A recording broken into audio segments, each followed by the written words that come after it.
Hello and welcome back to the Rabbit Hole Podcast, the podcast where we deep dive into some of the craziest, scariest, and most mind-boggling conspiracy theories out there.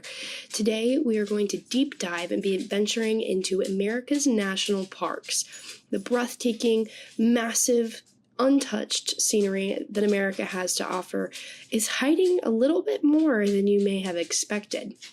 Because in these forests, canyons, and mountains, people don't just get lost, they end up vanishing.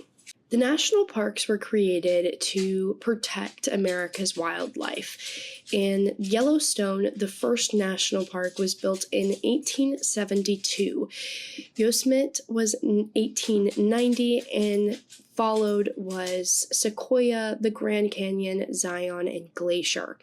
Millions of acres were preserved, millions of visitors visit each year, and there are millions of stories that might mind-boggle your mind a little bit more than you would expect. Beneath the beauty is a truth older than the United States itself. These landscapes were once home to powerful legends, spiritual beings, and warnings told through generations. Warnings modern hikers tend to ignore. Former police officer David Pollids began noticing clusters, specific geographic clusters where people vanish under the strangest circumstances. There's no tracks, no scent for dogs to look after, no remains, no witnesses. There's no logical explanation. And the clusters, they line up with the national parks. But the moment you look past the surface, this is where the theories begin to unfold. The National Park Service does not keep a centralized missing persons database. Some reports have been mysteriously lost, and the FOIA requests come back heavily redacted. Some rangers say that they've been told not to search certain areas, but why is this? Some believe that the government knows exactly what's going on inside of these parks and is hiding what's going on. But hiding what at the end of the day? This leads us even deeper.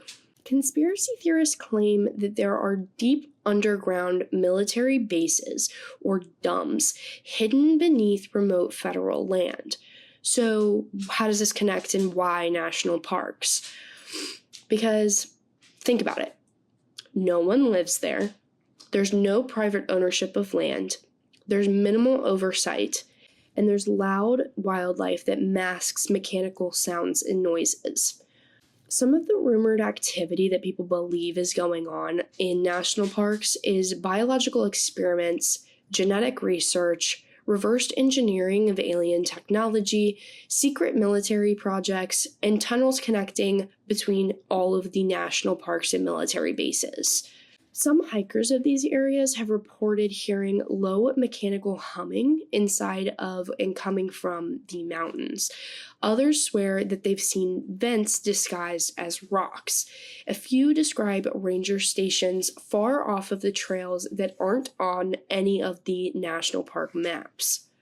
But this theory gets even darker the deeper you look. National parks are allegedly the perfect testing ground for aliens, with government permission. The idea is that the government struck up a deal, almost, with aliens decades ago. Extraterrestrials or aliens can conduct their experiments in these remote areas. In exchange, the government can receive their technology, biological advancements, and intelligence. But at the end of the day, why the parks? Why these national parks? This is because there's no witnesses, there's no cell service, there's massive land coverage, there's natural coverage through the mountains and through the trees, and there's plausible deniability of people just going missing.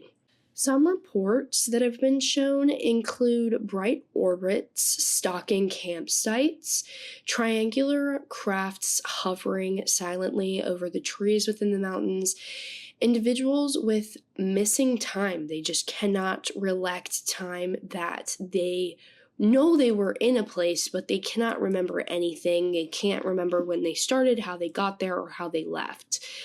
and bodies have been found with precise surgical markings, and clothing has been found neatly miles away from the disappearing sites that they were reportedly disappearing from. To believers, this isn't just an accident, this is on purpose, and they're extraction sites. Another theory is that there's monsters in the park. Now, what do I mean by this?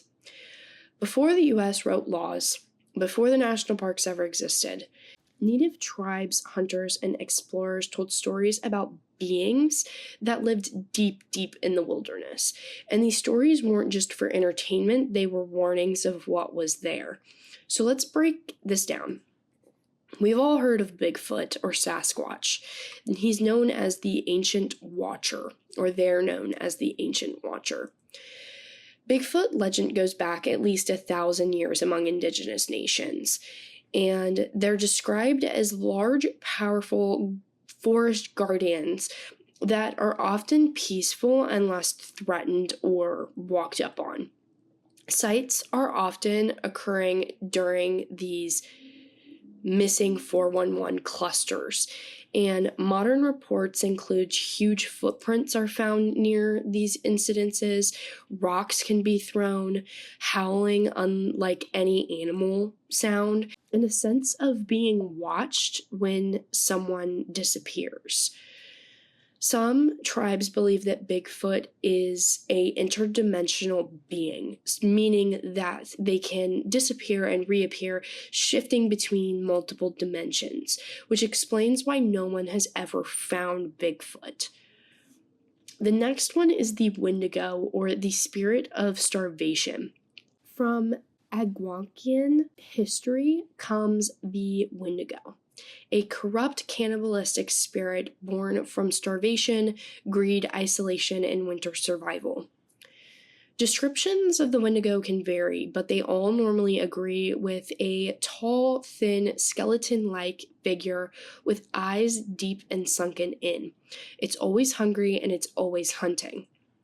Now, northern national parks like Glacier, Banff, and the Isle Royale have reported of tall figures stalking campsites, death whistles, reported distorted voices, and people disappearing during snowstorms. To tribes, the Wendigo is a warning that the forest is alive and it remembers. The third type is the Skinwalker. This one gets to me. They're known as the shapeshifters of the Navajo history. Unlike anything else, skinwalkers are not creatures in and of themselves. They are human sorcerers who embraced evil medicine, gaining the horrifying ability to transform themselves. They can transform into animals, they mimic human voices, and move at unnatural speeds. They hunt without being seen. The origins are deeply sacred and deeply feared.